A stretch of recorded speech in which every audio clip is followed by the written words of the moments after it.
আসসালামু আলাইকুম বিলিস ফার্মিং চ্যানেলের পক্ষ থেকে নতুন ভিডিওতে সবাইকে অভিনন্দন। কেমন আছেন সবাই? আশা করছি সবাই ভালো আছেন। আজকের ভিডিওতে খামারের বর্তমান অবস্থা নিয়ে কিছু কথা বলবো। খামার পরিচালনা করার জন্য একজন মানুষকে কতটা কষ্ট এবং ত্যাগ স্বীকার করতে হয় এই সেক্টরে না আসলে তা আপনি বুঝতে পারবেন না। এই সেক্টরে যদি কেউ আসতে চান আমি সকলের উদ্দেশ্যে একটা কথা বলবো যে যদি আপনার ধৈর্য এবং ইচ্ছা শক্তি না থাকে তাহলে আপনি এখানে আসার দরকার নেই।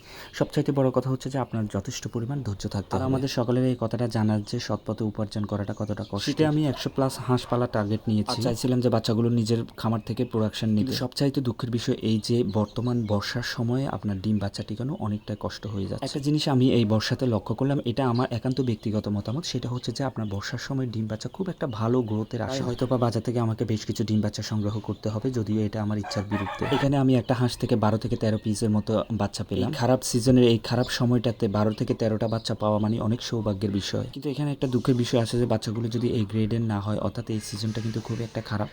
দেখা যাচ্ছে যে আপনার বর্ষা বা আর্দ্রতা বা ভ্যাপসা গরমের জন্য বাচ্চাগুলো খুব একটা ভালো টিকে না।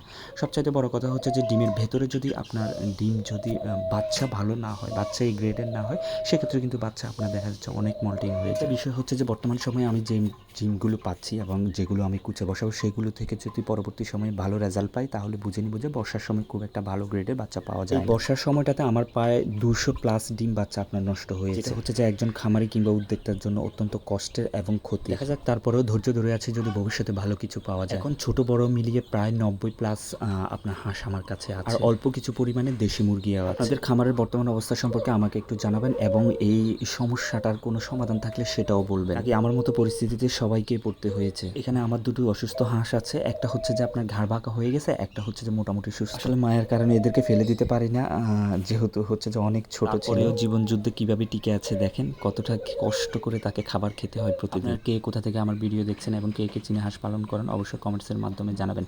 তো সবাই ভালো থাকবেন, আমার খামারের জন্য দোয়া করবেন, আমার জন্য দোয়া করবেন এবং আমার ভিডিও যদি ভালো লাগে থাকে অবশ্যই চ্যানেলটি সাবস্ক্রাইব করবেন। ফেসবুক পেজ থেকে দেখলে অবশ্যই ফলো করে দিবেন। আল্লাহ হাফেজ।